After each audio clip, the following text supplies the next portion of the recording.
विक्रमभाऊ आरवाडी गाण्यात काय परिस्थिती राहील? माझं सर्व पत्रकारांना एकच मत आहे की तुम्ही आमच्यासारख्या सामान्य लोकांचं डायरेक्ट येऊन मत विचारण्यापेक्षा तुम्ही सर्व उमेदवारांना पहिलं तुमच्या चॅनलवर आणा. तिथं त्यांचं विजन काय, ते भविष्यात 5 वर्षात काय कामं करणार आहे, काय नाही करणार आहे, हे आम्हाला तुमच्या मार्फत कळून द्या. मग त्याच्यावर आम्ही तुम्हाला मत देऊ ना आमचं. म्हणजे काय म्हणणं आहे नक्की तुमचं? अहो तुम्ही आता येता आमचं डायरेक्ट मत घेता इथं बुवा काय वातावरण काय नाही, हे आम्ही तुम्हाला सांगण्यापेक्षा तुम्ही पहिलं उमेदवारांची मुलं किती घ्या, त्यांना प्रश्न विचारा ना. तुमचं 5 वर्षाचं विजन काय काय ते तुमच्या चॅनलच्या माध्यमातून जनतेसमोर येऊन द्या. मग जनता ठरवी ना काय करायचं पुढं, मग जनता तुम्हाला मत देईल ना. तुम्ही डायरेक्ट आम्हाला कसं काय विचारू शकता? पण मतदार राजा म्हणून, एक मतदार म्हणून कॅपेबिलिटी बघणारे तुम्ही आहात ना. हो, पण आम्हाला कॅपेबिलिटी समजली पाहिजे ना तुमच्या माध्यमातून. म्हणजे काय समजत नाही का? एवढी विकास काम आहे आज नारायणगावात. समजा तुमचा उमेदवार असेल भाऊ पाटे असतील, नारायणगाव किंवा ते मी सध्या राजकारणावर कोणतेही भाष्य तुम्ही नारायणगाव वारवाडी गटातील आहात. नारायणगाव वारवाडी गट नाही, मी कोणत्याही याच्यावर भाष्य ऐका की माझं म्हणणं काय आहे, बाबू पाटेंच्या मिसेस उभ्या आहेत, धनगरवाडीच्या प्रियंकाताई शेळके उभ्या आहेत. दोघांमध्ये उमेदवार कॅपेबल कोण? तुमच्या पुढं त्यांनी जे दिलेलं पत्रक आहे त्याच्यामध्ये कामं दिलेली आहेत. तुमचं म्हणणं काय? त्यांनी कॅमेरा पुढे यावं. मी कोणाचंही पत्रक वाचलेलं नाही आणि मला या राजकारणामध्ये पण सध्या पडायचं नाही. माझं तुम्हाला तेच मत आहे. तुम्ही तुमच्या माध्यमातून उमेदवारांच्या मुलाखती घ्या पहिल्या. ते काय 5 वर्षात काम करणार, त्यांचं विजन काय हे जनतेला समजावून ना. जनता त्याच्यावर मत व्यक्त करील. त्यांचं उमेदवार जे असतात, आता तुम्ही पाहिले अजितदादा असतील किंवा मोठे मोठे नेते असतील, आश्वासनं देतात. तसे जे उमेदवार आहे ते आश्वासनं देतील, जुमला करतील. परंतु एक मतदार म्हणून किंवा मतदार राजा म्हणून तुम्ही बोललं पाहिजे, तुम्ही कौल दिला पाहिजे. मी तुम्हाला तेच सांगतो. तुम्ही जर अमेरिकेचे इलेक्शन जर बघितले राष्ट्राध्यक्षाचे, तर त्या ठिकाणी ते उमेदवार व्यक्त होतात जनतेपुढं. आम्ही काय करणार आहे पुढील 5 वर्षात किंवा काय, त्याच्यावर तेथील जनता, तिथे पण लोकशाहीचा उत्सव मोठ्या प्रमाणात होतो. त्यानंतर तेथील जनता व्यक्त होत असते.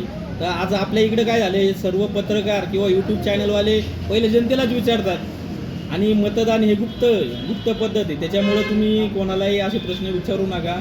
माझी आपणास विनंती आहे, तुम्ही तुमच्या चॅनलच्या माध्यमातून उमेदवारांना तुमच्या चॅनलवर आणा, त्यांना प्रश्न विचारा, त्यांचं विजन काय आहे हे जनतेला समजावून ना.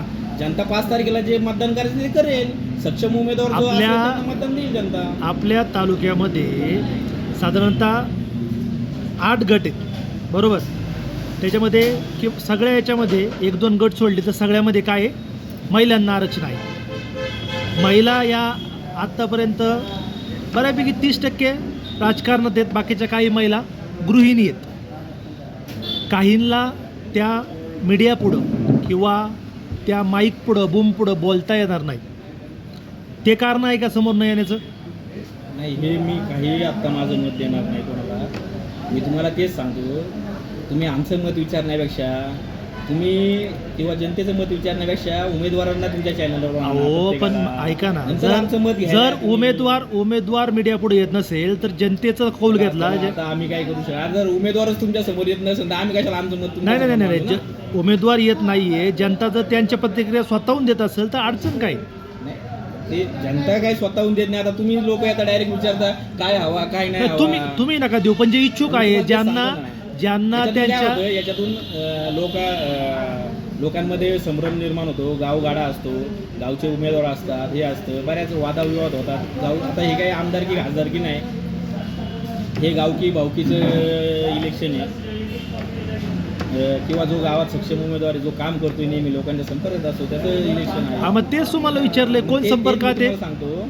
आता उमेदवार सगळे महिला आहे, तर महिलांना तुमच्या चॅनलवर आणा, त्यांना बोलून द्या, त्यांचं विजन आहे का काय आहे. जिथं महिला असतील तिथं पुरुष असतील त्यांना तुमच्या चॅनल, म्हणजे तुमचं म्हणणं एवढंच आहे की पॉडकास्ट करा ना तुम्ही. जरा तुमचं म्हणणं एवढंच आहे की जे पुरुष उमेदवारांचे जे पतिराज आहेत किंवा त्यांच्या घरातली जी मंडळी पुढे येत आहेत, पुरुष सभासद, त्यांनी थोडंसं मागं जाऊन स्त्रियांना पुढं घेतलं पाहिजे. मी असं काय म्हटलं नाही. माझं फक्त एकच मत आहे, तुम्ही उमेदवारांना विचारा काय विचारायचं, तुमचे विजन वगैरे. त्याच्यानंतर आम्ही सामान्य मतदार आमचं मत मांडू ना.